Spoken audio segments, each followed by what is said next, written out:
न्याहाळोद येथे श्री गुरुदत्त जयंतीनिमित्त गुरुदत्त यात्रोत्सवानिमित्त पालखी सोहळा महाप्रसाद वाटप दिनांक 14 डिसेंबर 2024 रोजी श्री इच्छापूर्ती गुरुदत्त जयंती यात्रा उत्सव दरवर्षी सालाबादाप्रमाणे न्याहाळोद येथे पार पडत असतो। त्यानिमित्ताने या ठिकाणी या महोत्सवाचे आयोजन मधुरबाई संतोष तानाजी रोकडे यांच्या शेतात या ठिकाणी दत्त भगवानची स्थापना करून गेल्या 7 ते 8 वर्षापासून या ठिकाणी अतिशय भक्तिमय वातावरणात श्री दत्त जयंती उत्सव साजरा होत असते।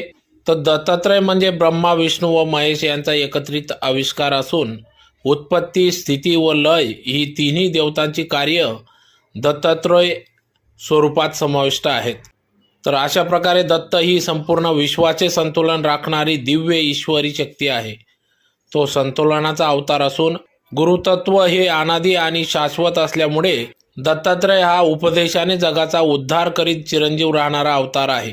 त्यानिमित्तानेच दरवर्षी या ठिकाणी न्याहाळोद येथील गुरुदत्त भगवान जयंती दत्तात्रय जयंती उत्साहात पार पडत असते। त्यानिमित्ताने या ठिकाणी सकाळी 8 ते 10 श्री गुरुदत्त महाराज मूर्ती रुद्राभिषेक, सकाळी 8 ते 11 माऊली महिला हरिपाठ मंडळ न्याहाळोद तर्फे हरिपाठ, सकाळी 11 ते 11:30 श्री दत्त महाराजांची पालखी सोहळा, 11:30 ते 12 दरम्यान दत्त महाराजांचा जन्मोत्सव व महाआरती, 12 ते 12:30 दरम्यान या ठिकाणी सर्व सन्मानित व्यक्तींचा सत्कार सोहळा संपन्न।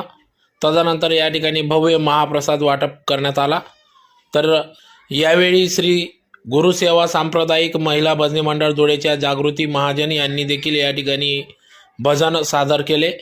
सायंकाळी 6 वाजता आरती, तर रात्री 8 ते 10 दरम्यान हबप नरेंद्र महाराज माडी गुरुजी यांचा कीर्तनाचा कार्यक्रम देखील होणार असून या कार्यक्रमासाठी ॲडव्होकेट चुनीलाल रोकडे, आदिवासी विकास संघाचे संस्थापक अध्यक्ष प्राध्यापक मोतीलाल सोनवणे, सौ सुनीता रोकडे, BN बिरारी आदी मान्यवरांच्या उपस्थितीत सदर विविध धार्मिक कार्यक्रम या ठिकाणी पार पडले।